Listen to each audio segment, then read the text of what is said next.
For the past 70 years, city planning has been dominated by car-oriented designs. These kind of urban planning encourages urban sprawl, creates noise and environmental pollution, and makes our city hostile and inaccessible without a vehicle. Recently, however, many Canadian cities started to introduce some forms of active transit infrastructure as an effort to combat climate change and improve citizens' health. Despite having the same end goal of creating more active transit infrastructures, the quality of bike infrastructures are night and day between different cities. On the one hand, cities like Montreal and Vancouver are recognized on the Copenhagen Index as some of the most bike-friendly cities in the world.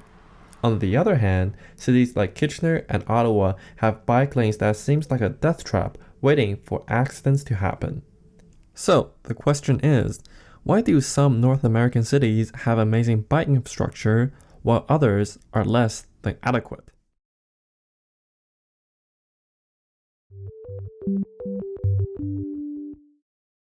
If you ask any transportation engineer, they will tell you that there are a billion things that you have to consider when it comes to designing roads for cars, but the same cannot be said about bike infrastructures.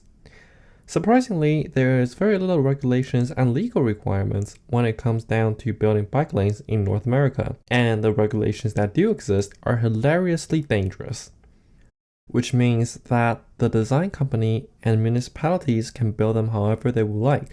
One such example is Ontario, where most engineering companies and municipalities rely on the Ontario Traffic Manual as a guideline for all things related to road design.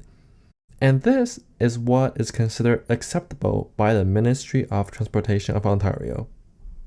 On paper, this might not seem that horrible, but this is what it looks like in real life.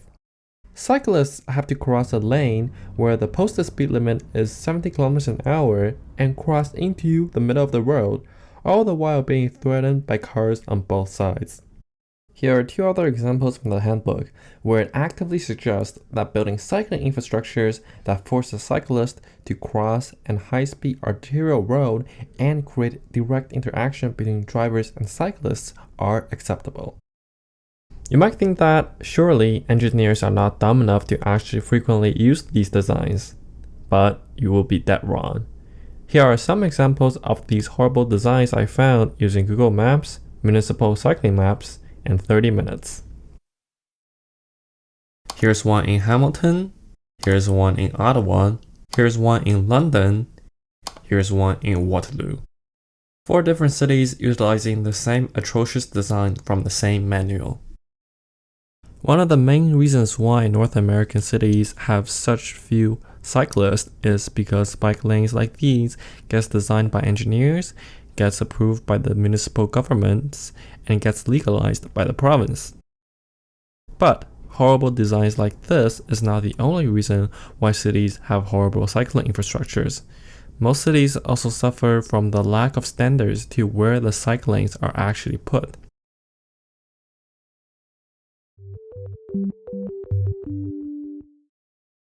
Not only North American cities suffer from poor bike lane designs, it also has low care to where they actually put their bike lanes.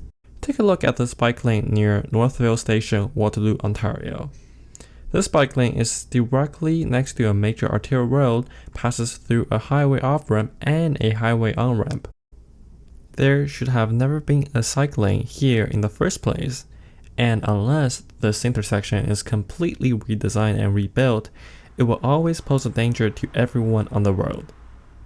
These bizarre and dangerous bike lane placements can be found all over Ontario. Here's a bike lane that crosses the highway on-ramp and off-ramp.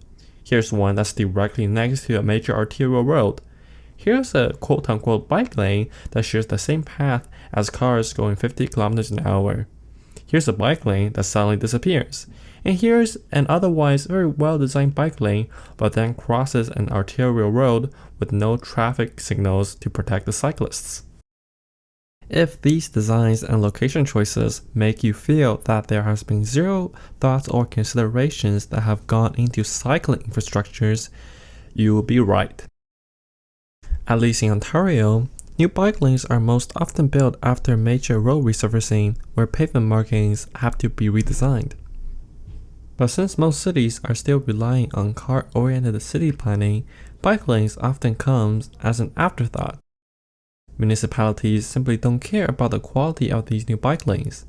For them, these designs are perfect. They cost nothing to build and all the while creates the illusion of building active transit infrastructures. However, engineering companies and municipal governments are not the only ones to blame for poor bike infrastructures in our cities.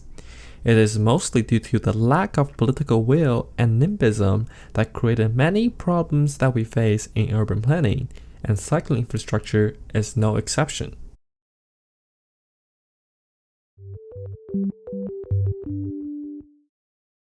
Whenever any kind of change is done to a neighborhood, and no matter how minor the change is, you will always hear someone complaining about it. And building new bike lanes are no exception. Bike lanes generate a nonsensical amount of complaints from road users, from complaining about bike lanes reducing parking spaces, to suggesting that bike lanes being the main reason for automobile congestion, to complaining about temporary bike lanes causing too much wait time at a specific intersection. North Americans seem to enjoy their decaying urban infrastructures and unlivable cities, and whenever any progress is made, car users and NIMBYs will throw a fit. Cities and engineers have low standards towards bike infrastructure because at best, most people feel indifferent towards them, and at worst, downright hostile.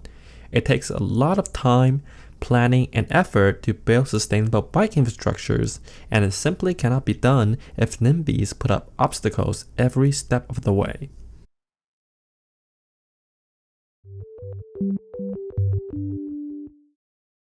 To put it simply, cycling infrastructures are not a priority for many municipalities.